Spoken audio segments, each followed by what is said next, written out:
Horizon 18, capítulo 339, trastornos de la hipófisis y el hipotálamo. La hipófisis se conoce como frecuencia como la glándula maestra, pues es con el hipotálamo la que organiza la compleja función reguladora de muchas otras glándulas endocrinas. La hipófisis produce 6 hormonas importantes: prolactina, hormona del crecimiento, corticotropina y adrenocorticotropina, hormona luteinizante, hormona folículo estimulante, hormona estimulante de la tiroides. La secreción de las hormonas hipofisales expulsa y refleja el estímulo ejercido por un conjunto de factores liberadores hipotalámicos específicos. Cada una de estas hormonas hipofisales provoca respuestas específicas en otros tejidos glandulares periféricos. A su vez, las hormonas producidas por estas glándulas periféricas regulan la función de la hipófisis por retroalimentación al nivel del hipotálamo y de la misma hipófisis. Los tumores hipofisales se manifiestan a través de síndromes característicos por el exceso de hormonas. La deficiencia hormonal puede ser hereditaria o adquirida. Por fortuna existen tratamientos eficaces para los distintos síndromes de exceso o deficiencia de las hormonas hipofisales. Sin embargo, el diagnóstico suele ser difícil, lo que subraya la importancia de reconocer las manifestaciones clínicas útiles y llevar a cabo los estudios de laboratorio correspondientes.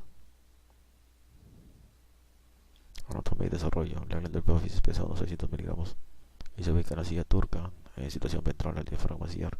Consta de 2 lóbulos que difieren desde el punto de vista anatómico y funcional, anterior y posterior. En continuidad con la silla existen diversas estructuras vasculares y nerviosas, como los senos cavernosos o los pares craneales y el quiasma óptico. Por tanto, los tumores expansivos de la silla turca provocan, además de su impacto endocrinológico específico, un efecto importante de masa. Las células nerviosas del hipotálamo sintetizan hormonas específicas que estimulan o inhiben la secreción de las hormonas hipofisiales y que se secretan directamente hacia los vasos portales del tallo hipofisiario.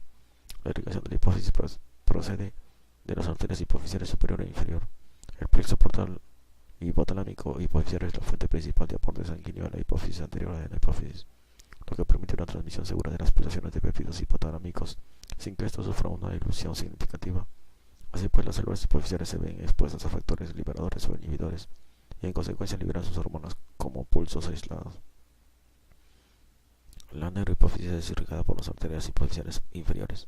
A diferencia del lóbulo anterior, el posterior recibe inervación directa de neuronas hipotalámicas, ácido nervioso supraóptico hipofisiario y tubero hipofisiario a través del tallo hipofisiario. De esta forma, vamos a ver este esquema.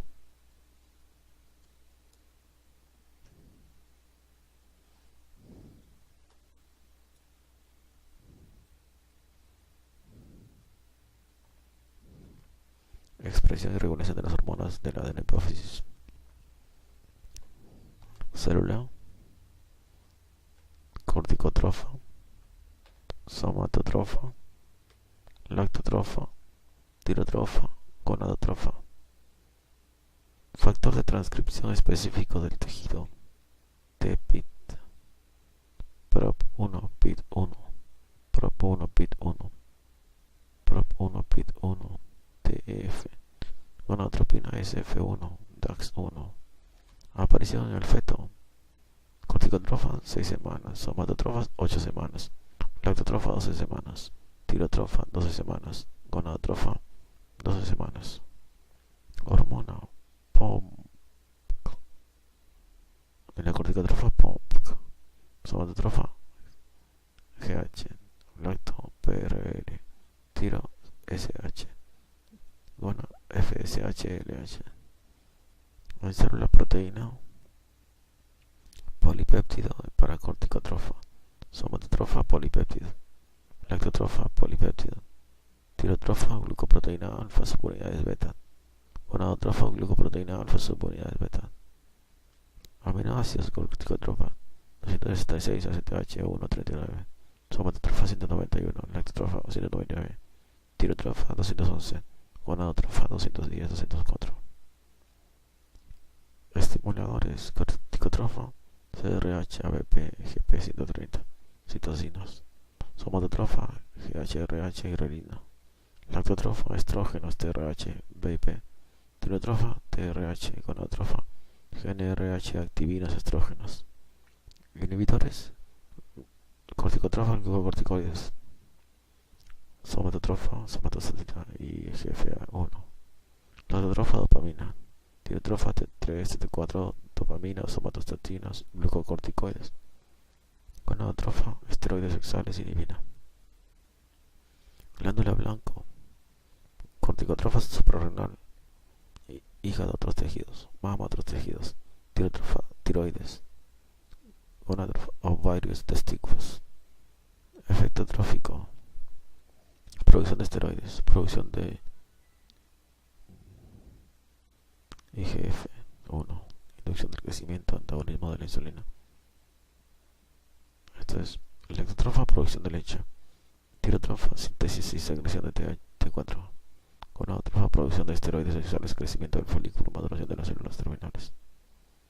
Límites normales, corticotrofa, ACTH 4, 22 picogramos por litro. Somatotrofa, menos 0.5 microgramos por litro. Lactotrofa, M menor que 15, F menor que 20 microgramos por litro. Tirotrofa, 0.1 a 5 miliunidades por litro. Gonadotrofa, M 5 a 20 unidades internacionales por litro. F basal, 5 a 20 unidades por litro.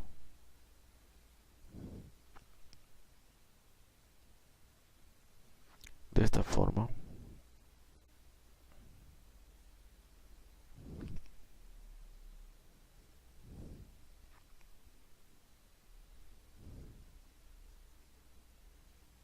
diagrama de los ejes hipofisiarios. Las hormonas hipotalámicas regulan las hormonas tróficas de la adenohipófisis, que a su vez inducen la secreción de las glándulas blanco.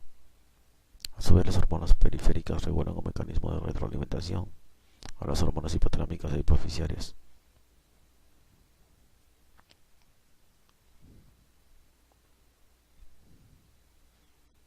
TRH, releasing hormone, SRIF, GHRH, reciben del hipotálamo. La adenohipófisis recibe de la hipófisis. Negativo. El hipotálamo también negativo. OCTH, órganos blancos. Positivo. Cortisol. Homeostasis y función celulares. A las glándulas suprarrenales.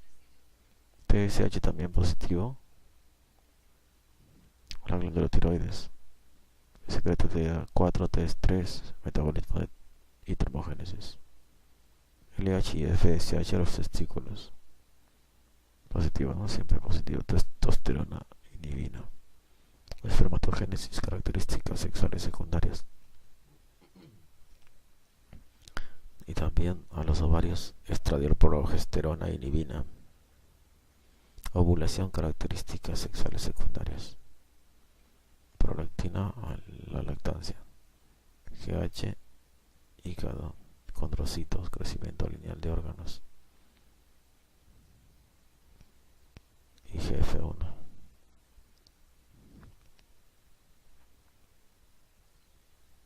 Diagrama de la vascularización hipotalámico-hipofisiaria. Los núcleos hipotalámicos producen hormonas que atraviesan el sistema portal y llegan a las células de la adenohipófisis para regular la secreción de las hormonas hipofisiarias. Las hormonas de la neurohipófisis proceden de extensiones nerviosas directas. Arteria hipofisiaria. Núcleos de la célula neuroendocrina. Tercer ventrículo, hipotálamo. Tallo. Por las arterias, como los vasos portales largos. Y célula secretoria. Llegan a la célula secretoria de hormona trófica. Esa es la adenohipófisis. Produce secreción hormonal. Entre ellos están los vasos portales cortos. Aquí está la neurohipófisis. Ingresa por arteria hipofisiaria inferior. Tallo. Del tercer ventrículo.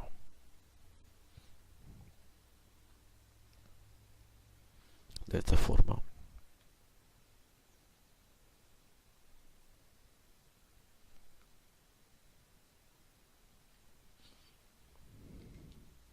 La producción de vasopresina, ATH, hormona antidiurética y oxitocina en la neurohipófisis es especialmente sensible a las lesiones del tallo hipofisiario o el hipotálamo.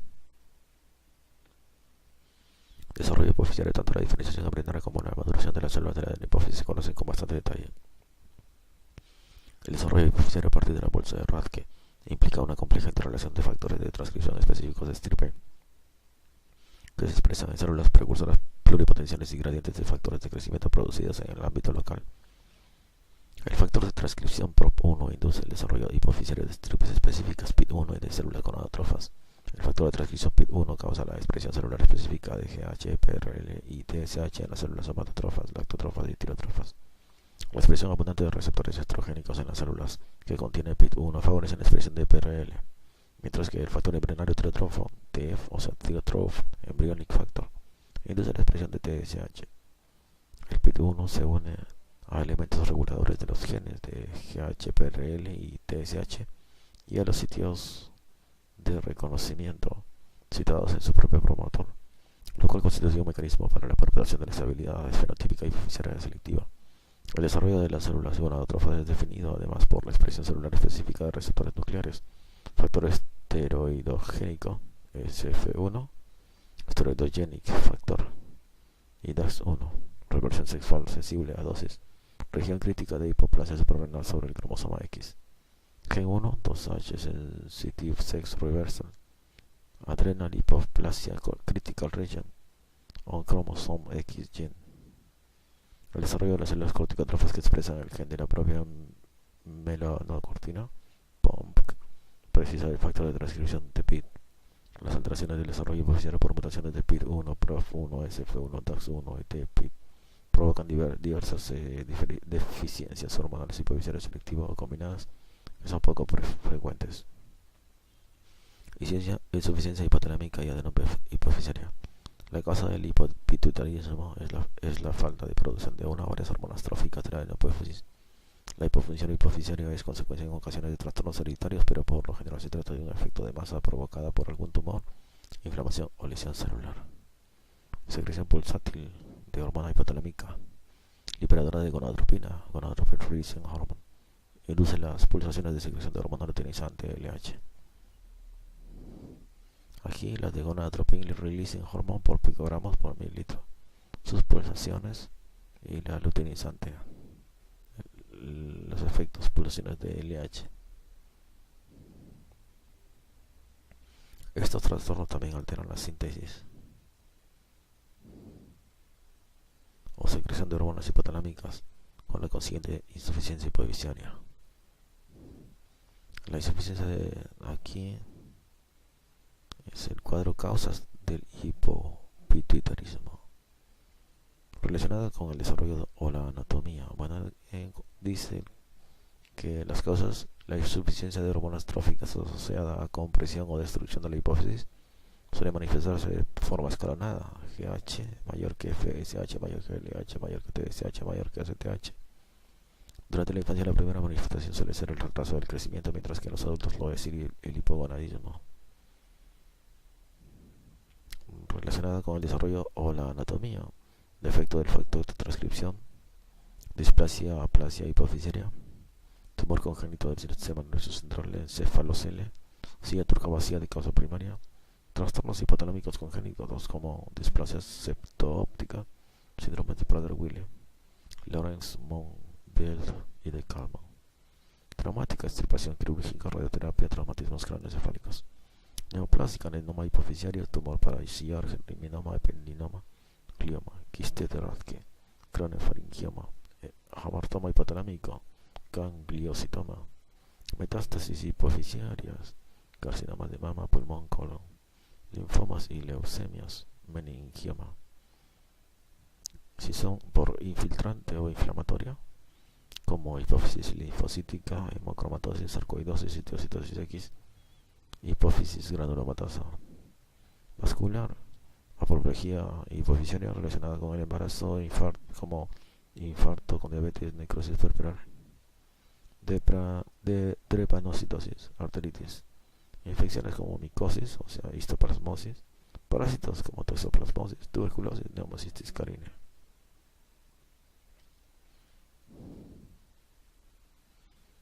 Estos trastornos también alteran la síntesis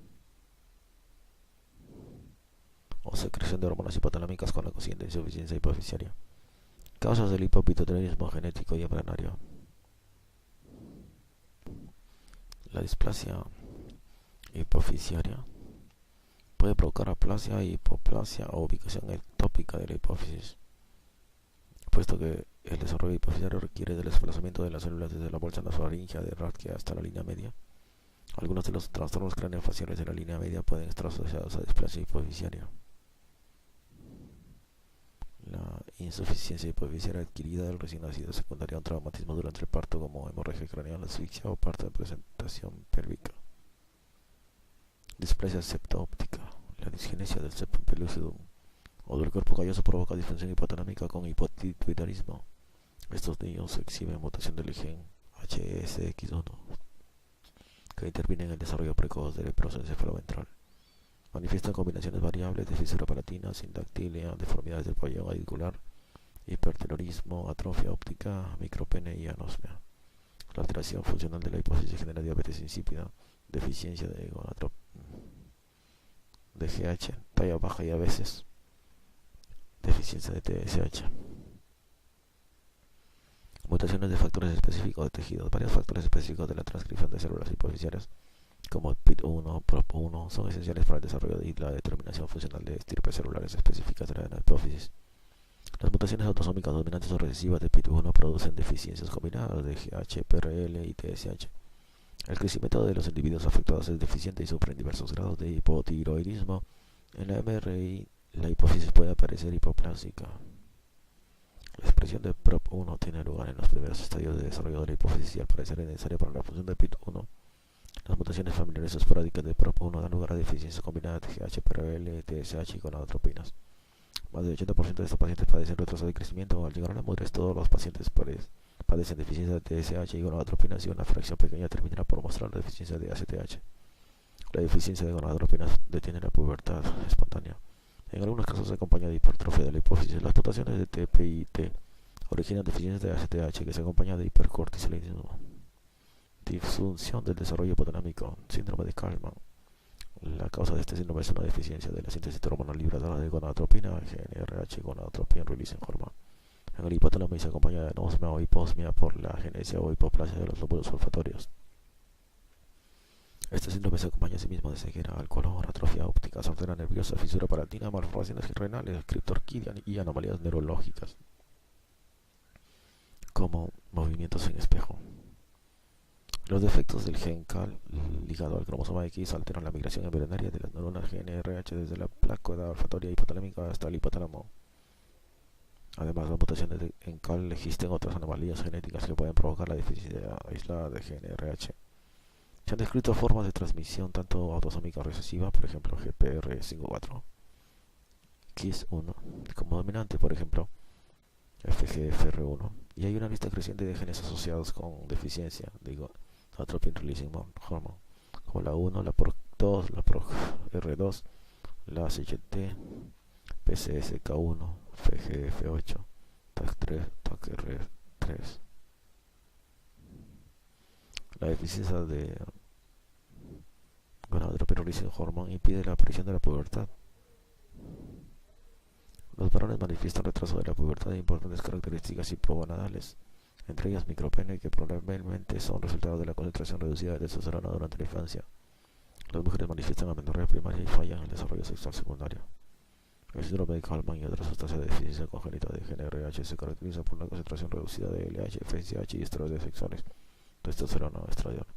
En casos esporádicos de deficiencia aislada de gonadotropinas, a menudo el diagnóstico se hace por exclusión tras descartar otras causas de alteración funcional hipotalámico y hipofisiaria.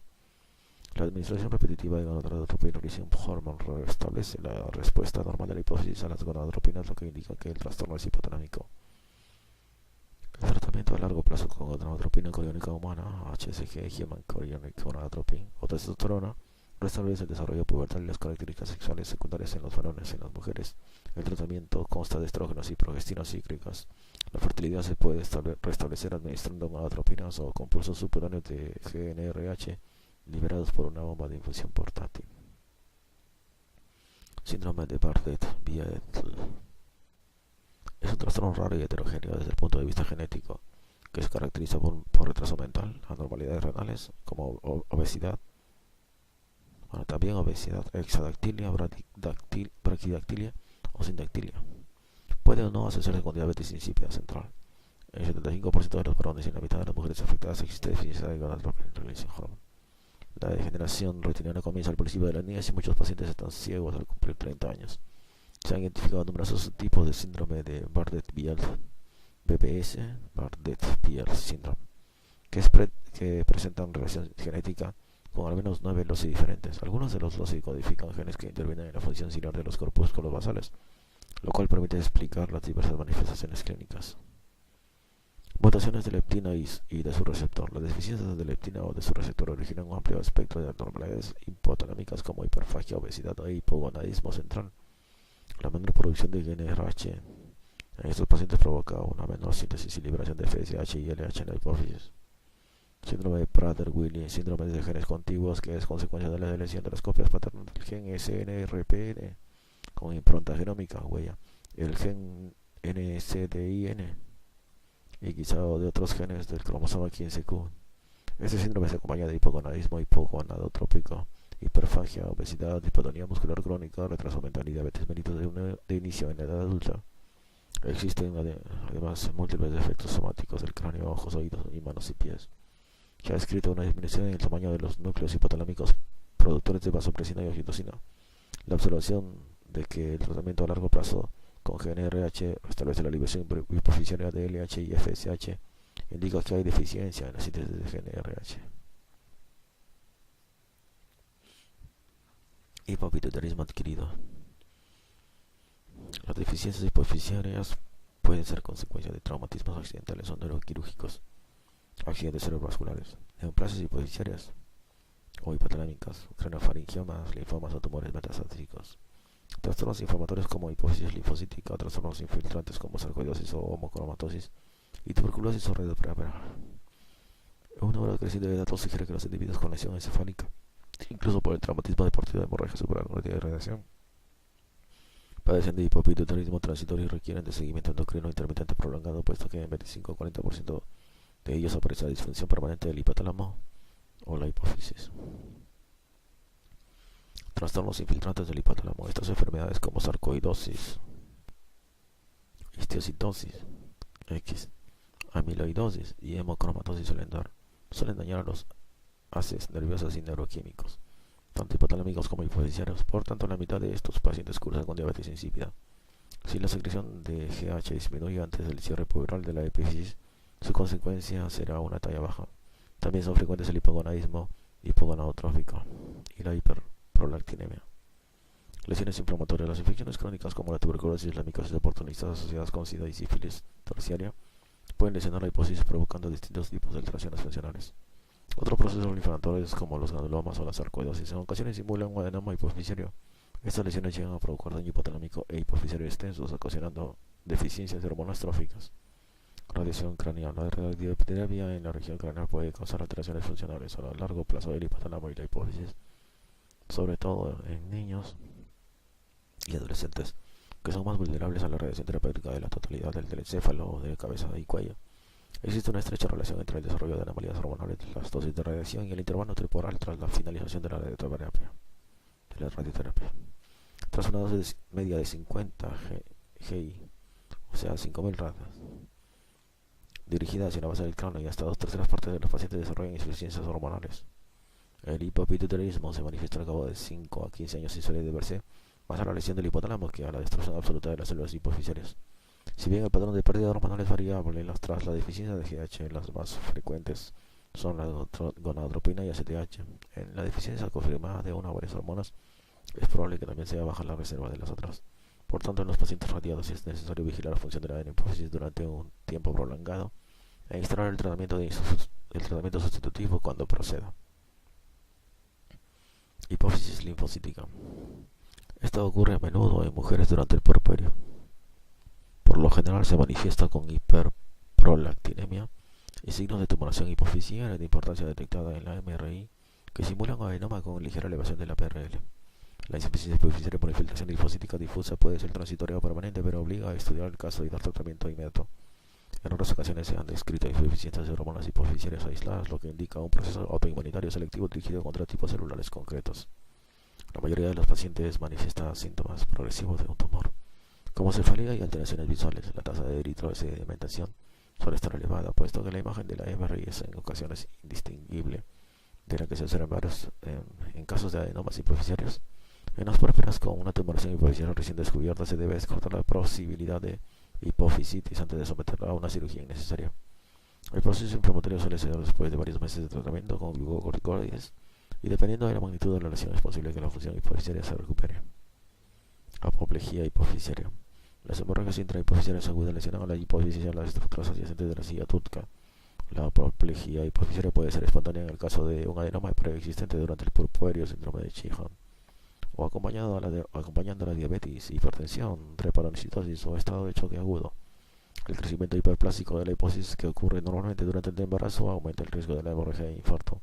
La apoplejía es una urgencia endocrinológica que puede provocar hipoglucemia grave, hipotensión y choque, hemorragia en el sistema nervioso central y muerte. Los síntomas agudos son cefaleas intensas con signos de irritación meninge, alteraciones visuales bilaterales, oftalmoplejía y, en los casos graves, colapso cardiovascular y pérdida del conocimiento. La CT y la MRI de la hipófisis pueden revelar signos de hemorragia intratumoral o sillar con desviación del tallo hipoficiario y compresión del tejido hipoficiario. Los pacientes sin signos evidentes de ceguera o alteraciones del estado de vigilia pueden ser observados y manejados de manera conservadora, con dosis elevadas de glucocorticoides. Los que sufren un deterioro visual progresivo o pronunciado o bien pérdida del conocimiento necesitan someterse a una descompresión quirúrgica urgente. La recuperación visual después de la cirugía de la silla turca está inversamente correlacionada con el tiempo transcurrido desde el episodio agudo. Por lo tanto, la oftalmoplejía y los defectos visuales graves constituyen indicaciones para intervenir sin demora. Tras la apoplejía es muy frecuente el hipopituitarismo. Silla vacía. El hallazgo de una silla parcialmente o totalmente vacía en apariencia suele ser un descubrimiento accidental de la MRI. En estos casos la función hipoficiaria suele ser normal, lo que implica que el anillo de tejido hipoficiario periférico es completamente funcional. Sin embargo, puede evolucionar a hipopituitarismo de manera insidiosa. Algunos tumores hipoficiarios sufren un infarto sintomático desde el punto de vista clínico que se manifiesta por una silla total o parcialmente vacía. La hernia de la dura madre se llena de líquido cefalorraquídeo. En casos extraordinarios, se forma un adenoma hipoficiario funcional a partir del anillo de tejido hipoficiario, que no siempre es visible a resonancia magnética. Cuadro clínico y diagnóstico. Las manifestaciones clínicas del hipopituitarismo dependen de las hormonas deficientes y de la magnitud de las deficiencias. La falta de GH genera trastornos del crecimiento en los niños y provoca anormalidades en la composición del organismo en el adulto. Véase más adelante. La deficiencia de la gonadotropina origina trastornos menstruales y esterilidad en las mujeres y de reducción de la función sexual, esterilidad y pérdida de los caracteres sexuales secundarios en los varones. La deficiencia de TSH y ACTH se desarrolla en forma tardía durante el curso de la falla hipoficiaria. La primera ocasiona retraso del crecimiento de los niños y manifestaciones de hipotiroidismo tanto en los niños como en los adultos. La forma secundaria de insuficiencia suprarrenal causada por la deficiencia de ACTH provoca hipocortisolismo con conservación relativa de la producción de mineralocorticoides. La deficiencia de PRL se traduce en lactancia insuficiente. Cuando las lesiones se extienden hasta los haces hipoficiales posteriores aparece poliuria y polidipsia y por falta de secreción de vasopresina. Los estudios epidemiológicos reflejan mayor tasa de mortalidad de pacientes con lesiones hipoficiarias de larga duración por enfermedades cardiovasculares y cerebrovasculares. La radiación previa de cabeza y cuello también es un determinante del incremento de las tasas de mortalidad en pacientes con hipotiroidismo. Estudios de laboratorio. El diagnóstico bioquímico de la insuficiencia hipoficiaria se establece demostrando una concentración reducida de las hormonas tróficas combinadas con reducción de las hormonas blanco. Por ejemplo, la concentración reducida de tiroxina acompañada de una TSH reducida o inapropiadamente normal indica hipotiroidismo secundario. De igual forma, la testosterona reducida sin elevación de las gonadotropinas permite diagnosticar un hipogonadismo hipogonadotrópico. Para valorar la reserva hipoficiaria algunas veces es necesario recurrir a pruebas de estimulación. Para valorar la reserva de GH se utilizan respuestas de GH a la hipoglucemia provocada con insulina, arginina, L-dopa, hormona liberadora de hormona de crecimiento, GHRH, Growth Hormone Releasing Hormone, o péptidos liberadores de hormona de crecimiento, GHRP, Growth Hormone Releasing Peptides. La administración de hormona liberadora de corticotropina, Corticotropin Releasing Hormone, estimula la liberación de ACTH y la administración de ACTH sintética, cosintropina, induce la liberación de cortisol en las suprarrenales, por lo que es un indicador directo de la reserva hipoficiaria de ACTH. La manera más fiable de valorar la reserva de ACTH es mediante la cuantificación de ACTH y cortisol como respuesta a la hipoglucemia inducida por la insulina. Sin embargo, esta prueba se debe hacer con cuidado a los pacientes con sospecha de insuficiencia suprarrenal, dado su mayor riesgo de padecer hipoglucemia o hipotensión. La hipoglucemia inducida por la insulina está contraindicada en los pacientes que sufren coronariopatía o trastornos convulsivos. Tratamiento: hipotiroidismo. El tratamiento hormonal sustitutivo con glucocorticoides, hormona tiroidea, esteroides sexuales, hormona de crecimiento, vasopresina, generalmente seguro, no suele tener complicaciones. Los protocolos terapéuticos que simulan la producción fisiológica de hormonas nos permiten mantener una homeostasis clínica satisfactoria. En el cuadro 339 cuadros se recogen las pautas posológicas eficaces. En aquellos pacientes que necesitan un tratamiento sustitutivo con glucocorticoides se deben hacer ajustes cuidadosos de la dosis durante los episodios de estrés, como las enfermedades agudas, intervenciones dentales, traumatismos y las hospitalizaciones por enfermedad aguda.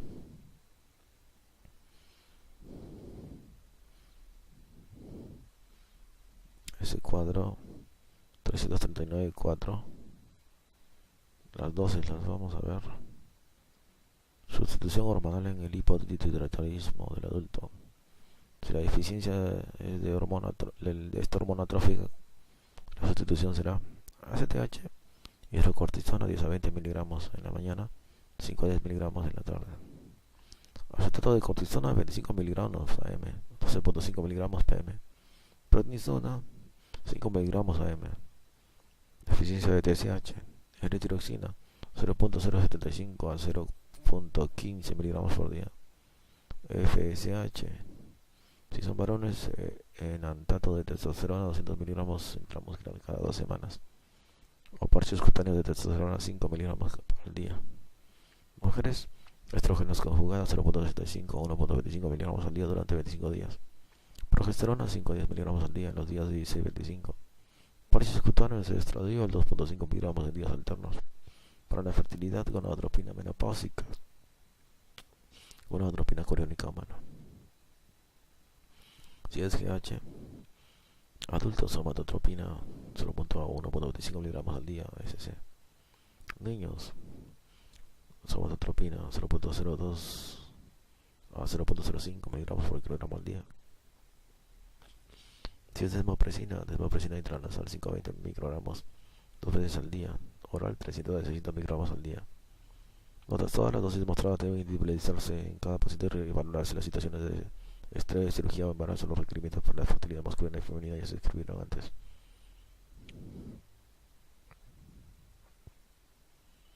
Pruebas de insuficiencia hipoficiaria.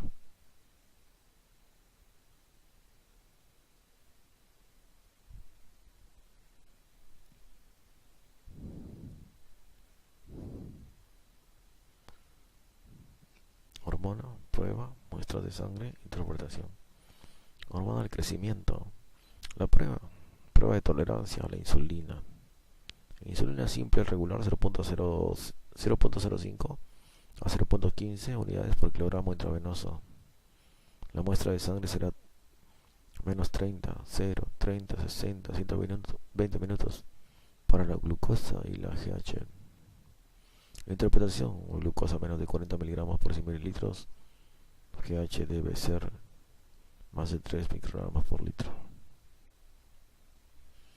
Prueba de la GHRH: 1 microgramo por kilogramo intravenoso, 0, 15, 30, 45, 60, 120 minutos para la GH. Interpretar: respuesta normal, GH más de 3 microgramos por litro. Prueba con L-arginina, 30 gramos intravenosa en 30 minutos, 0, 30, 60, 120 minutos para la GH. La respuesta normal, GH más de 3 microgramos por litro. Prueba con L-dopa, 500 miligramos oral, 0, 30, 60, 120 minutos para GH. Respuesta normal, GH más de 3 microgramos por mililitro. Prolactina. Prueba con TRH 200 a 500 microgramos intravenoso. Muestra de sangre 0,20 y 60 minutos para TSH y PRL. Interpretación: prolactina normal, más de 2 microgramos por litro y aumento de 200% en relación con el valor basal. El más grande es ACTH, Prueba de tolerancia a la insulina regular, 0.05 a 0.15 unidades por kilogramo intravenoso. Muestras -30, 0, 30, 60, 90 minutos para la glucosa y el cortisol. Resultados, interpretación. Glucosa menos de 40 miligramos cada 100 mililitros. El cortisol debe aumentar en más de 7 microgramos por 100 mililitros o más de 20 microgramos en 100 mililitros. Prueba con CRH, 1 microgramo por kilogramo de CRH ovina intravenosa a las 8 am. Las muestras 0, 15, 30, 60, 90, 120 minutos para la ACTH y el cortisol. La ACTH basal aumenta 2 a 4 veces y alcanza un máximo de 200 a 100 picogramos por mililitro. Niveles de cortisol más de 20 a 25 microgramos cada 100 mililitros. Prueba con metirapona 30 miligramos kilogramos a medianoche. 11 desoxicortisol y cortisol plasmáticos a las 8 am. También puede medirse la ACTH. El cortisol plasmático debe ser menor de 4 microgramos en 100 mililitros para que la respuesta sea adecuada. La respuesta normal es 11 desoxicortisol, mayor 7.5 a 100 mililitros o ACTH más de 75 picogramos por mililitro. Prueba de estimulación convencional de ACTH. ACTH 1,24 cosintropina, 0.25 miligramos intramuscular o intravenoso. Muestra de sangre 0,30 a 60 minutos para el cortisol y la aldosterona. Respuesta normal, cortisol más de 21 microgramos en 100 mililitros y respuesta de aldosterona 4 nanogramos en 100 mililitros por arriba del valor basal. Prueba ACTH en dosis bajas. ACTH 1,24 cosintropina 1 microgramos intravenosa. 0,30 a 60 minutos para el cortisol. El cortisol debe ser más de 21 microgramos por 100 mililitros. Prueba de estimulación con ACTH durante 3 días consiste en administrar 0.25 miligramos de ACTH 1,24 intravenosa durante 8 horas cada día. Se interpreta que la cortisol más de 21 microgramos por 100 mililitros. TSH, pruebas basales de función tiroidea, T4, T3, TSH4. Pruebas basales. Niveles bajos de hormona tiroidea junto con niveles de TSH no suficientemente elevados para indicar insuficiencia hipoficiaria. LH, FSH. En la prueba LH, FSH, testosterona, estrógenos. Las muestras, pruebas basales. Interpretación: en la mujer posmenopáusica LH y FSH deben ser elevadas. Concentración reducida de testosterona acompañada de concentración reducida de LH y FSH indica insuficiencia hipoficiaria. Prueba con GnRH 100 microgramos intravenosa a 0,30 a 60 minutos para LH y FSH. En la mayoría de los adultos la LH debe elevarse 10 unidades internacionales por litro y la FSH 2 unidades internacionales por litro. Las respuestas son variables. Las respuestas normales son variables. En múltiples hormonas, estudio combinado de adenohipófisis, GH, RH, 1 microgramo por kilogramo, CRH, 1 microgramo por kilogramo, GnRH, 100 microgramos, TRH, 200 microgramos administradas por vía intravenosa. Las tomas de sangre, -30, 0, 15, 30, 60, 90, 120 minutos para GH, ACTH, cortisol, LH, FSH, TSH. Los supuestos de liberación de una o varias hormonas deben estar elevadas en el contexto de valores hormonales basales de los órganos blanco y pueden no ser diagnosticadas de manera uniforme.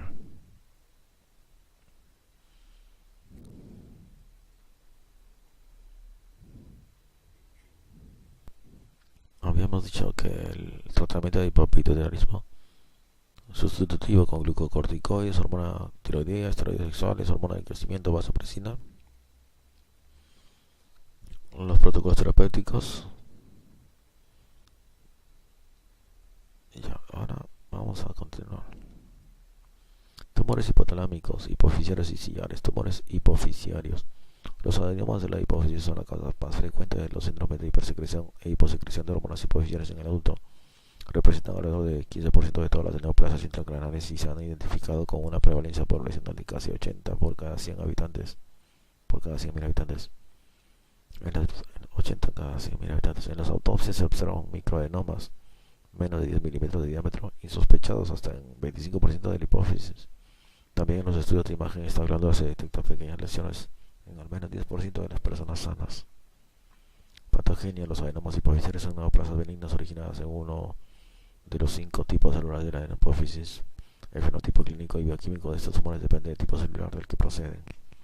Así, los derivados de las células lactotrofas (PRL), somatotrofas (GH), corticotrofas (ACTH), tirotrofas (TSH) o gonadotrofas (LH, FSH) secretan cantidades excesivas de la hormona correspondiente. Los tumores plurihormonales que expresan combinaciones de GH, PRLH, TSH, ACTH y de la subunidad alfa o beta de la glucoproteína hormonal se diagnostican por medio del análisis inmunocitoquímicos o por las manifestaciones clínicas de características combinadas de estos síndromes de hipersecreción hormonal. Desde un punto de vista morfológico, estos tumores pueden originarse a partir de un solo tipo celular polisecretor o estar formado por células con funciones mixtas dentro del mismo tumor. Los tumores con actividad hormonal se caracterizan por tener secreción autónoma con escasa respuesta de retroalimentación a las vías fisiológicas normales de inhibición. No siempre existe correlación entre la producción hormonal y el tamaño del tumor. Los pequeños adenomas con secreción hormonal pueden producir perturbaciones clínicas importantes, mientras que otros adenomas de mayor tamaño, pero productores de menores cantidades de hormonas, pueden ser clínicamente asintomáticos y pasar inadvertidos si no se producen efectos compresivos.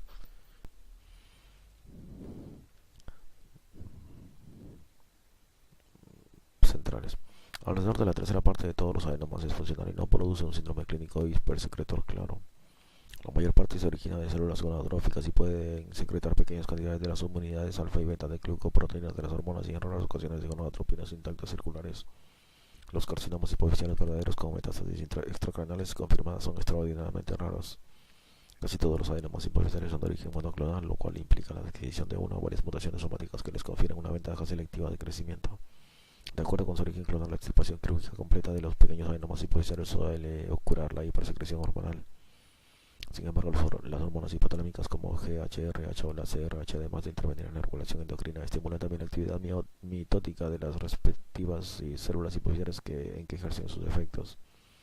Por tanto, los pacientes con raros tumores abdominales o torácicos secretores de GHRH o CRH ectópicas pueden presentar hiperplasia de células somatotrofas o corticotrofas con insecreción de GH o ACTH. En el desarrollo de los tumores hipoficiales intervienen varios acontecimientos genéticos causables. La patogenia de la acromegalia esporádica resulta especialmente informativa como modelo de tumorogénesis. La GHRH, tras unirse a su receptor somatotrófico acoplado a la proteína G, utiliza al monofosfato de adenosina, MP-adenosina monofosfato cíclico, como segundo mensajero para estimular la secreción de GH y la proliferación de las células somatotrofas. Un subgrupo, alrededor del 35% de los tumores hipoficiales secretores de GH, contienen mutaciones de GSH-alfa, como ARG201, CIS, o GIS, o GLN227, ARG. Estas mutaciones atenúan la actividad intrínseca de la trifosfatasa de guanosina, GTPasa, guanosine trifosfatase, dando como resultado la elevación constitutiva de la AMP cíclico, la inducción de PIT1 y la activación de la proteína de unión al elemento de respuesta del AMP cíclico, CREF Cyclic AMP Response Element Binding Protein, con la consiguiente estimulación de la proliferación de las células somatotrofas y la secreción de GH. En los macroadenomas grandes o infiltrantes se han observado pérdida de heterocigosidad, LOH, loss of heterozygosity, característica en varios cromosomas, lo que indica la presencia de posibles genes supresores de tumores en estos loci. Hasta 20% de los tumores hipoficiales esporádicos, tanto productores de GH como PRL o ACTH, y en algunos tumores no funcionales aparece el LOH de las regiones cromosómicas 11q13, 13 y 9. Existen también pruebas convincentes según las cuales los factores de crecimiento estimulan la formación de tumores hipoficiales. En la hipófisis abunda el factor de crecimiento fibroblástico básico, BFGF, Basic Fibroblast Growth Factor, que según se ha demostrado estimula la mitogénesis de las células hipoficiales. Otros factores que intervienen en el comienzo y promoción de los tumores hipoficiales son la pérdida de la inhibición por retroalimentación negativa, como sucede en el hipotiroidismo y el hipogonadismo primario, y la angiogénesis paracrina o estimulada por estrógenos. Asimismo, las características de crecimiento y comportamiento de las neoplasias quizá dependen de varios oncogenes activados como RAS y el gen transformador de tumores hipoficiales, PTTG, Pituitary Tumor Transforming Gene, o de la desactivación de genes supresores de crecimiento como MEG3. Síndromes genéticos y tumores hipoficiales. Varios síndromes familiares se acompañan de tumores hipoficiales y en algunos de ellos se han descubierto los mecanismos genéticos La neoplasia endocrina múltiple, MEN, Multiple Endocrine Menoplastia 1, es el síndrome autosómico dominante caracterizado por cierta predisposición genética a padecer adenomas paratiroideos hipoficiarios y de los islotes pancreáticos. La causa de MEN1 es una serie de mutaciones o desactivantes en la línea germinal de menin, un gen supresor de tumores que se expresa de forma constitutiva y que se localiza en los cromosomas 11q13. La pérdida de la heterocigosidad o una mutación somática del alelo menin restante normal provoca la formación de tumores. Alrededor de la mitad de los pacientes exhiben prolactinomas con menos frecuencia de acromegalias y síndrome de Cushing. El síndrome de Carney se caracteriza por máculas cutáneas pigmentadas, mixomas y tumores endocrinos, entre ellos adenomas testiculares, suprarrenales e hipofisiarios. Casi 20% de los pacientes sufren acromegalia. Un subgrupo de pacientes exhiben mutaciones de la subunidad reguladora R1-alfa de la proteína sinasa A, PRKR1A, R1-alfa regulatory subunit of protein kinase A.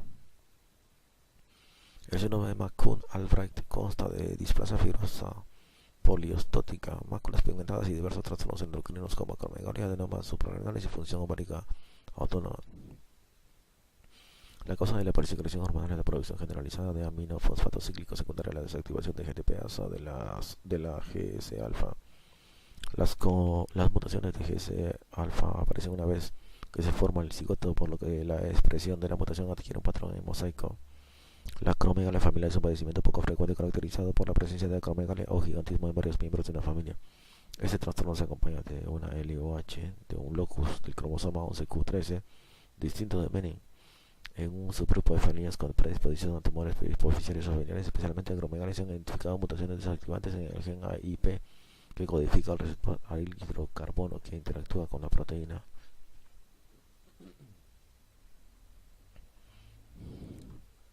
Clasificación de los adenomas hipoficiarios. Célula de origen, producto hormonal, síndrome clínico. Si la célula es lactótrofa, produce PRL, hipogonadismo galactorrea. Si es ganadotrofa, produce FSH-LH subunidades, asintomático o hipogonadismo. Si es somatotrofa, GH, acromegalia, gigantismo. Si es corticotrofa, CTH, enfermedad de Cushing. Mixto de células de la hormona de crecimiento y de la prolactina, GHPRL, acromegalia, hipogonadismo, galactorrea. Otras células plurihormonales, cualquiera mixto. Célula precursora acidófila, PRL, GH, hipogonadismo, galactorrea, acromegalia. Mamosomatografía, PRL, GH, hipogonadismo, galactorrea, acromegalia. Tirotrofa deshecha, tirotoxicosis, célula nula, ninguna insuficiencia hipoficiaria o cocitoma, ninguna insuficiencia hipoficiaria. Los tumores secretores de hormonas se citan en orden decreciente de frecuencia. Todos los tumores pueden producir efectos locales de presión como alteraciones visuales, parálisis de nervios craneales y cefalea. Síndrome de tumores hipoficiarios familiares. Neoplasia endocrina múltiple 1 hiperparatiroidismo. El gen mutado y las características de hiperparatiroidismo o tumores neuroendocrinos. MEN1 11q13 son tumores neuroendocrinos pancreáticos. Carcinoides del intestino anterior, adenomas suprarrenales, lesiones cutáneas, adenomas hipoficiarios 40%. Neoplasia endocrina múltiple 4, MEN4, gen CDKNIB, hiperparatiroidismo, adenomas hipoficiarios, 12p13, otros tumores. Complejo de Carney, PRKR1A, de 17q23-24, hiperplasia y adenomas hipoficiarios 10%, mixomas auriculares, schwannomas, hiperplasia suprarrenal, léntigos, adenomas hipoficiarios familiares, AIP 11q13.3, acromegalia, gigantismo 15%. Otros tumores sillares. La craniofaringiomas, los craniofaringiomas son tumores quísticos benignos suprasillares, cuyo cuadro inicial comprende cefalea, alteraciones de los campos visuales y grados variables de hipopituitarismo. Provienen de la bolsa de Rathke y aparecen cerca del tallo hipoficiario. A menudo llegan al interior de la cisterna supraciliar. Los craniofaringiomas son tumores grandes, quísticos y localmente invasivos. Muchos exhiben calcificaciones focales características en las radiografías y la CT del cráneo. Más de la mitad de los casos corresponde a jóvenes menores de 20 años en quienes provocan signos de hipertensión intracraneal como cefaleas, vómito, papiledema e hidrocefalia. Además manifiestan alteraciones del campo visual, cambios de la personalidad y de deterioro cognitivo, lesiones de los pares generales, trastornos del sueño y aumento de peso. En 90% de los casos es posible corroborar la presencia de hipopituitarismo y en 10% se presenta diabetes insípida. En la mitad de los niños enfermos el cuadro comprende retraso del crecimiento. La MRI es mejor que la CT para valorar la estructura quística de los componentes císticos de los crenofaringiomas. La CT es útil para identificar calcificaciones y valorar la invasión de las estructuras óseas y senos vecinos. El tratamiento por lo general comprende la extirpación transcranial o transesfenoidal, seguida de radioterapia del tumor residual. La cirugía aislada logra la curación en menos de la mitad de los pacientes, puesto que la neoplasia se adhiere a ciertas estructuras vitales o bien a pequeños depósitos tumorales que ubican en el hipotálamo o en el parénquima cerebral. La cirugía tiene como objetivo extirpar la mayor cantidad de tejido posible, evitando las complicaciones peligrosas que acompañan a los intentos de eliminar el tejido que se encuentra firmemente adherido o que se encuentra inaccesible. En ausencia de radioterapia, casi 75% de los tumores recurre y la supervivencia a 10 años es menor del 50%. Cuando la extirpación es incompleta, la radioterapia mejora a 70-90% de la supervivencia a 10 años, pero se acompaña de un mayor riesgo de padecer cánceres secundarios. Muchos pacientes deben recibir sustitución hormonal durante toda su vida. Cuando la bolsa de Rathke no se oblitera en el desarrollo embrionario, se forman quistes de Rathke, pequeñas formaciones menos de 5 milímetros rodeadas de epitelio escamoso. Estos quistes se identifican casi 20% de las autopsias, aunque los quistes de hendidura de Rathke no suelen crecer y a menudo se diagnostican de manera fortuita. Alrededor de la tercera parte se manifiesta durante la madurez, con síntomas de compresión, diabetes insípida e hiperprolactinemia por compresión del tallo. Pocas veces causan hidrocefalia. La visualización de la pared del quiste en la MRI, que permite distinguir estas lesiones de los craneofaringiomas, facilita el diagnóstico presuncional previo a la cirugía. El contenido del quiste oscila entre un líquido similar a LSR y un material mucoso. Los quistes arácnidos son raros y producen una imagen de MR que es isointensa con relación al líquido cefalorraquídeo. Los cordomas sillares suelen manifestarse con erosiones óseas en el clivus, filtración local y a veces calcificaciones. Se observa tejido hipofisiario normal en la MRI, lo que permite distinguir entre cordomas y adenomas hipofisiarios agresivos. La expresión con aguja fina obtiene un material mucoso. Los meningiomas originados en la región sillar pueden ser difíciles de distinguir de los adenomas hipofisiarios no funcionales. Los meningiomas resaltan de manera característica las imágenes de MR y pueden poner de manifiesto calcificación o erosión ósea. Los meningiomas llegan a producir síntomas de compresión. La histocitosis X abarca diversos síntomas relacionados con focos de granulamas eosinófilos. Estas lesiones retinomatosas visibles en la MRI se asocian a diabetes insípida, estroftalmos y lesiones osteolíticas en socabocados, enfermedad de Hans-Schüller-Christian, así como a una erupción cutánea axilar característica. En otras ocasiones afecta al tallo hipofisiario. Casi en 3% de los pacientes con cáncer se producen metástasis hipofisiarias. Las metástasis hematógenas se dirigen casi exclusivamente a la hipófisis posterior. Por lo tanto, la diabetes insípida puede ser una manifestación de metástasis hipofisiaria de un tumor pulmonar, digestivo, mamario o de otra ubicación. Alrededor de la mitad de las metástasis hipofisiarias de cáncer de mama y 25% de los pacientes con este tipo de cáncer manifiestan metástasis hipofisiarias. En otras ocasiones, la lesión del tallo hipofisiario origina insuficiencia hipofisiaria anterior. En la MRI es difícil distinguir una lesión metastásica de un adenoma hipofisiario agresivo y en ocasiones es necesario realizar el estudio histológico del tejido tumoral, extirpando para llegar al diagnóstico. En la silla pueden encontrarse también linfomas, leucemas o plasmocitos primarios o metastásicos. Los hamartomas hipotalámicos y los gangliositomas pueden originarse de astrocitos, oligodendrocitos y neuronas con distintos grados de diferenciación. Estos tumores pueden expresar neuropéptidos hipotalámicos como GNRH, GHRH y SRH en cantidades excesivas. En los tumores productores de GNRH, los niños pueden padecer pubertad precoz, retraso psicomotor y convulsiones con la risa. El tratamiento médico de los hamartomas productores de GNRH con análogos de GNRH de acción prolongada inhibe de manera eficaz la secreción de gonadotropina y regula el desarrollo puberal. En raras ocasiones los hamartomas también se acompañan de anomalías craneofaciales, ano imperforado, alteraciones del corazón, riñones y pulmones e insuficiencia hipofisiaria, como características del síndrome de Pallister-Hall, causado por mutaciones en el extremo carboxilo del gen GLI3. Los hamartomas hipotalámicos suelen ser contiguos a la hipófisis, lo que dificulta el diagnóstico por la MRI antes de la cirugía. La comprobación histológica de la presencia de neuronas hipotalámicas en el tejido extirpado por cirugía transesfenoidal es a menudo la primera indicación de que se trata de una lesión hipotalámica primaria. Los gliomas hipotalámicos y los gliomas ópticos son frecuentes en los niños y suelen manifestarse con pérdida visual. Los adultos suelen padecer tumores más agresivos y en casi la tercera parte de los casos se acompañan de neurofibromatosis. Algunos tumores cerebrales de células germinales se ubican en la región sillar. Un ejemplo son los disgerminamas, que se acompañan de diabetes insípida, ceguera y en raras ocasiones metástasis. También los germinamas, carcinomas embrionarios, teratomas y coriocarcinomas se ubican en regiones en la región parasillar y secretan HCG. Estos tumores de células germinales provocan pubertad precoz, diabetes insípida, alteraciones de los campos visuales y trastornos de la sed. Muchos pacientes tienen deficiencia de GH y talla baja. Efectos metabólicos de las lesiones del hipotálamo. Cuando la lesión se ubica en la región anterior y preóptica del hipotálamo, aparece vasoconstricción paradójica, taquicardia y hipertermia. La causa de la hipertermia aguda suelen ser hemorragias, aunque estas también provocan poiquilotermia.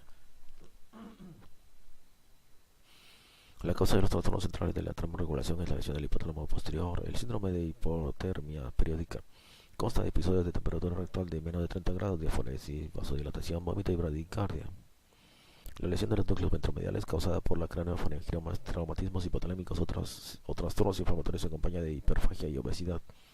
Al parecer, en esta región existe un centro de energía asociado en el que la leptina, la insulina, los productos de PAMP y los péptidos gastrointestinales influyen en los receptores de melanocortina. Las alteraciones de los hormonoreceptores situados en los núcleos preópticos generan polidipsia o hipodipsia. Las lesiones hipotalámicas de crecimiento lento provocan somnolencia con alteración del ciclo de sueño, como obesidad, hipotermia y explosiones emocionales. Las lesiones del hipotálamo central estimulan a las neuronas simpáticas con elevación de las catecolaminas séricas y cortisol. Estos pacientes tienen predisposición a padecer arritmias cardíacas, hipertensión y erosiones gástricas. Valoración. Efectos circunscritos de la compresión. Las manifestaciones clínicas de las lesiones sellares varían según la ubicación anatómica del tumor y la dirección que se expande. La raíz dorsal de la silla turca tiene menor resistencia a la expansión del tejido blando intrasillar, por tanto es frecuente que los aneurismas hipovisarios se extiendan en dirección suprasillar. También invade el hueso. Características de las lesiones ocupantes del espacio de la silla turca. La estructura afectada y el efecto clínico. Si es la hipófisis, lesiones ocupantes que están ocupando el espacio de la silla turca, va a ocurrir un hipogonadismo, hipotiroidismo, crecimiento insuficiente e hiposomatotrifismo del adulto, hiposuprarrenalismo. Si la estructura afectada es el tracto óptico, pérdida de la presión de color rojo, hemianopsia bitemporal, defectos de campo bitemporales o superiores, escotoma, ceguera. Si es hipotálamo, alteración de la regulación de la temperatura, trastornos del apetito y la sed, obesidad, diabetes insípida, trastornos del sueño, alteración de la conducta, disfunción autónoma. Si es del seno cavernoso, oftalmoplegia, con sintosis o diplopía, entumecimiento facial. Si es del lóbulo frontal, trastornos de la personalidad, anosmia. Si es del encéfalo, cefalía, hidrocefalia, psicosis, demencia, convulsiones con risa. Cuando el tumor intrasillar comienza a crecer, comprime primero al tejido hipoficiario que se ubica en la silla turca y a continuación infiltra en el sentido dorsal a través de la dura madre, levantando el quiasma óptico en sentido lateral hacia los senos cavernosos. La erosión ósea es rara, al igual que la compresión directa del encéfalo. Los microadenomas pueden manifestarse con cefaleas.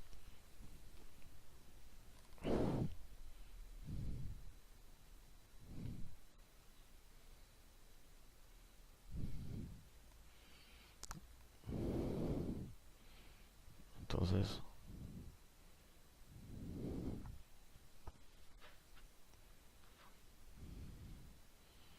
habíamos estado leyendo estos cuadros. Las cefaleas son manifestaciones habituales de los tumores intrasillares pequeños incluso, aunque no pueden demostrarse una extensión suprasillar. A causa de la naturaleza confinada de la hipófisis, incluso los cambios pequeños de la presión intrasillar distienden la placa de la dura madre. Sin embargo, no existe una buena relación entre la intensidad de las cefaleas y el tamaño de la extensión del adenoma. La extensión suprasillar puede causar pérdida de la visión por distintos mecanismos, de los cuales el más frecuente es la compresión del quiasma óptico, aunque puede haber infiltración directa de los nervios ópticos u obstrucción del flujo de líquido cefalorraquídeo con trastornos visuales secundarios.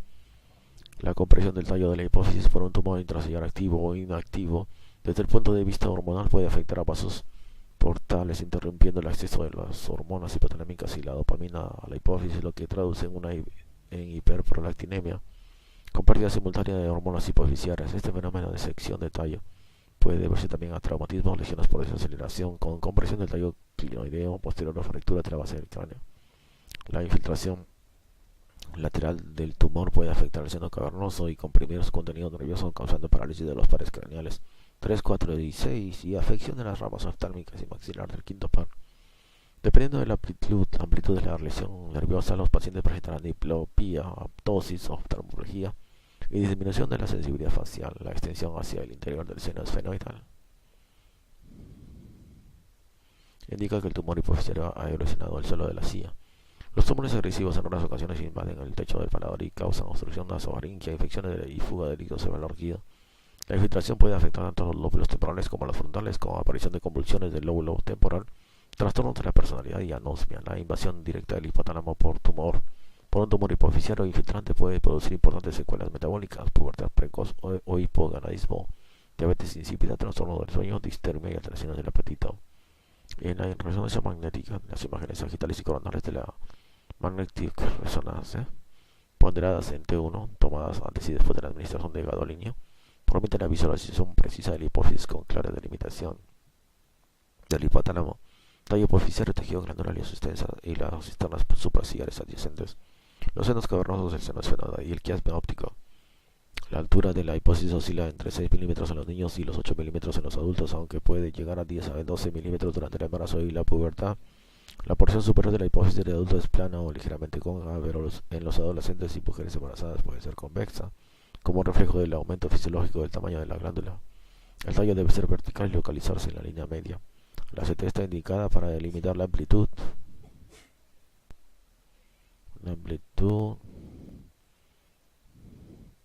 de la erosión ósea o la presencia de calcificaciones. La consistencia blanda de la hipófisis adquiere una imagen algo heterogénea en la MR y la intensidad de la señal recuerda de la sustancia encefálica de las meninges ponderadas en T1. La densidad de los adenomas suele ser menor que la del tejido normal vecino en las imágenes ponderadas en T1, mientras que la intensidad de la señal aumenta en las ponderadas en T2. El elevado contenido de fosfolípidos de la hipófisis posterior ocasiona la mancha brillante hipofisiaria. Los tumores ciliares suelen encontrarse de forma fortuita en los estudios de MRI y la mayor parte corresponden a adenomas hipofisiarios e incidentalomas. En ausencia de hipersecreción hormonal, estas pequeñas lesiones pueden ser vigiladas sin peligro con MRI, efectuadas al inicio una vez al año y más tarde si no muestran signos de crecimiento con menos frecuencia. En los macroadenomas descubiertos de manera casual, debe considerarse la conveniencia de la extirpación, ya que alrededor de la tercera parte se vuelve infiltrante o produce efectos locales de compresión. Cuando existe una clara hipersecreción,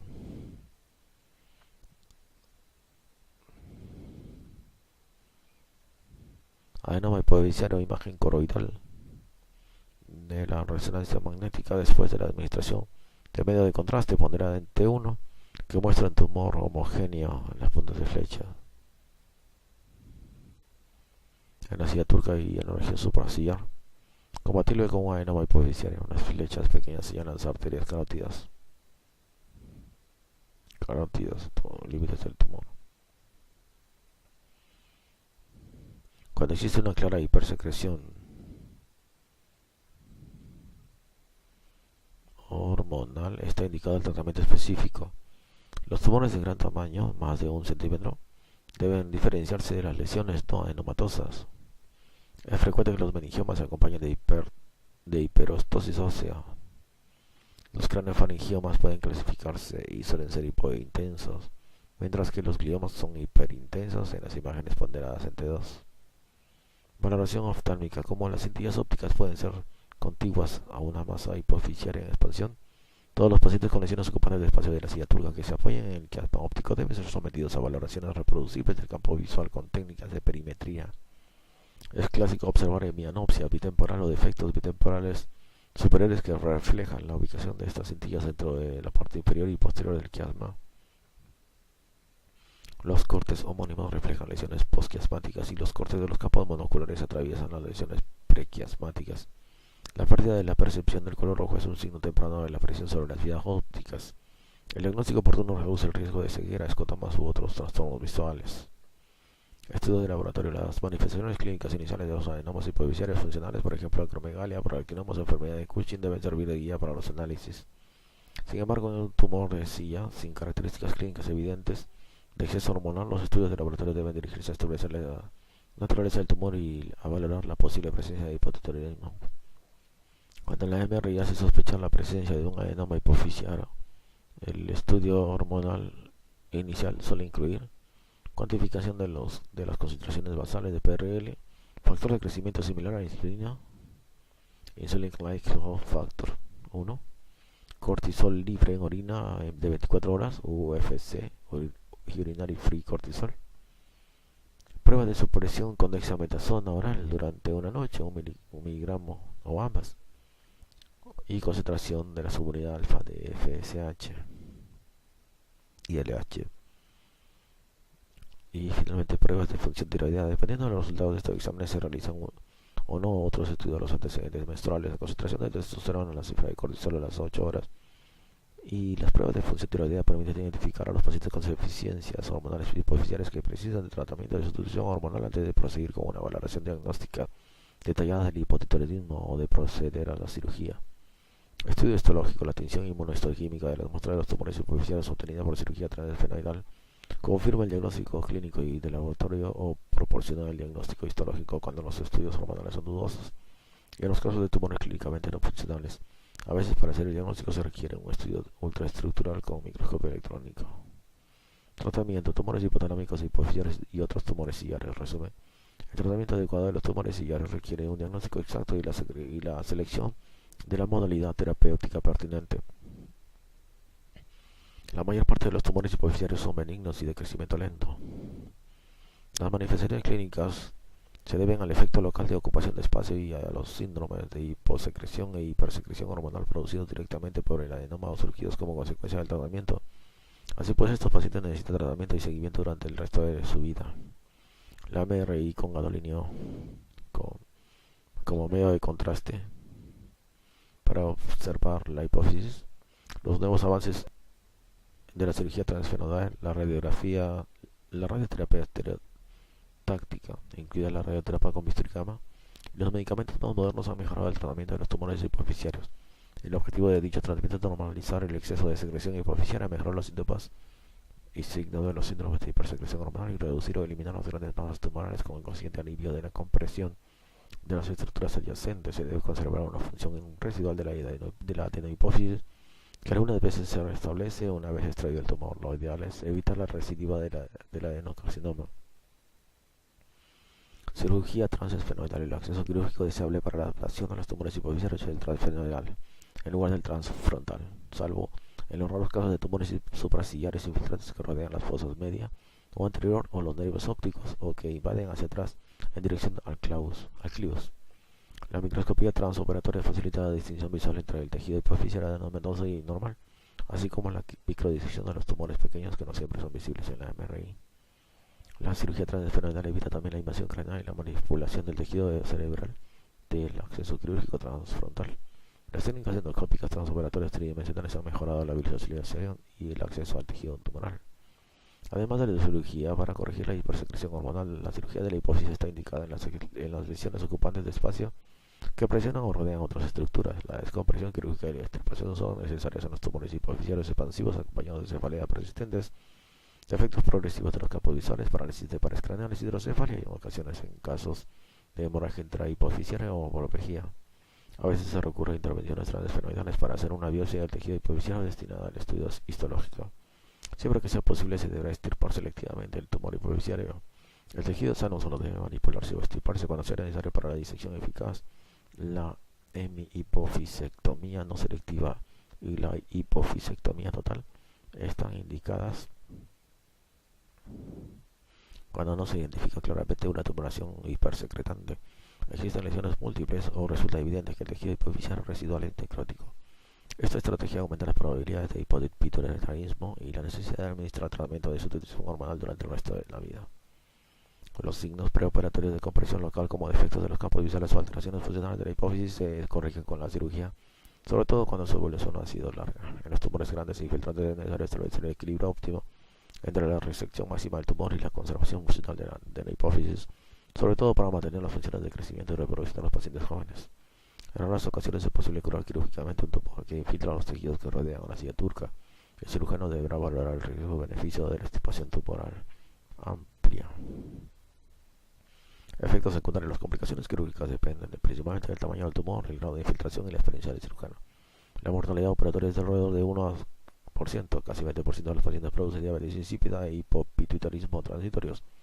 La diabetes insípida permanente, la lesión de los pares craneales, la perforación del tabique nasal o las alteraciones visuales llegan a afectar al 10% de los pacientes.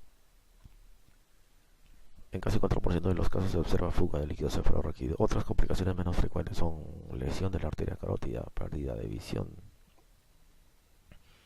alteraciones hipotalámicas y meningitis. Muy rara vez la cirugía de los microadenomas deja secuelas permanentes.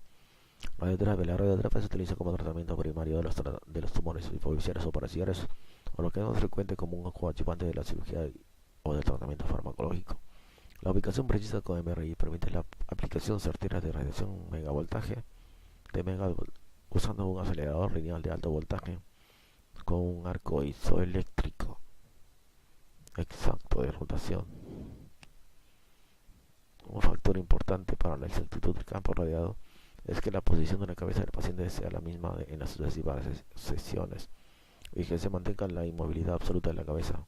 Se administra un total de menos 50 GY, 5000 radian, en fracciones de 180 CGY, 180 rad, a lo largo de 6 semanas. La radiocirugía estereotáctica permite administrar una gran dosis única procedente de una fuente de cobalto de necesitar bisturí de cama, un acelerador lineal o un ciclotrón. Por el momento se desconocen los posibles efectos secundarios a largo plazo del bisturí gamma, pero al parecer son similares a los observados con la radiación convencional. El papel de la radioterapia en el tratamiento de los tumores hipoficiarios depende de múltiples factores, algunos de los cuales son la naturaleza del tumor, la edad del paciente y la posibilidad de ofrecer una cirugía y radioterapia especializadas. Puesto que el comienzo de su acción es relativamente lento, la radioterapia suele reservarse para el tratamiento postoperatorio. Como coadyuvante de la cirugía, la radiación se utiliza para tratar el tumor residual e impedir que crezca de nuevo. La radioterapia es el único método eficaz para eliminar cantidades significativas de tejido tumoral residual en los tumores no funcionales. En contraste, los tejidos de los tumores secretores de PRL y GH son susceptibles de tratamiento farmacológico. Efectos secundarios a corto plazo, la radiación suele producir náusea y vómitos transitorios. La alopecia, la disgeusia y la disosmia pueden ser más duraderas. En ocasiones en pacientes sometidos a radioterapia de cabeza y cuello o dirigida a la hipófisis, es común la insuficiencia de la síntesis de hormonas hipoficiales. Más del 50% de los enfermos presenta pérdida de la secreción de GH, ACTH, TSH o gonadotropinas en 10 años siguientes, por lo general como consecuencia de la lesión hipotalámica. Por tanto, tras la radioterapia es necesario dar seguimiento de por vida al paciente con cuantificación periódica de la reserva hormonal de la hipófisis. La lesión del nervio óptico con alteración de la visión por neuritis óptica afecta alrededor de 2% de pacientes tratados con radiación hipofisiaria. Con las dosis que se administran actualmente, menos igual de 2 GY, 200 radianes, por sesión y dosis máxima de menos 50 GY, 5000 rad. Es poco común la lesión de los pares craneales. El uso de la radioterapia estereotáctica podría reducir la lesión de las estructuras adyacentes. La radioterapia de los tumores hipoficiales se ha asociado con tasas de mortalidad adversas, principalmente a causa de accidentes cardiovasculares cerebrales. El riesgo acumulado de padecer un tumor secundario después de la radiación corriente es de 1.3% después de 10 años y 1.9% después de 20 años. El tratamiento médico de los tumores hipoficiales es muy específico y depende principalmente del tipo de tumor. En los prolactinomas, el tratamiento de elección son los agonistas de la dopamina. En la acromegalia están indicados los análogos de la somatostatina y los antagonistas del receptor de GH. Para los tumores que secretan TSH, los análogos de la somatostatina y en ocasiones los agonistas de dopamina están indicados. Los tumores que secretan ACTH y los no funcionales no suelen responder al tratamiento farmacológico y requieren cirugía, radioterapia o ambas. La figura extirpación transesfenoidal de un tumor hipoficiario a través de un acceso endonasal. Tumor en hipófisis. Seno esfenoidal. Acá. Quiasma óptico, tumor en hipófisis. Nervio motor ocular común, nervio parético. Nervio trigeminal. Arteria carótida interna, plexo venoso del seno cavernoso, seno esfenoidal, esfenoides y raspado quirúrgico.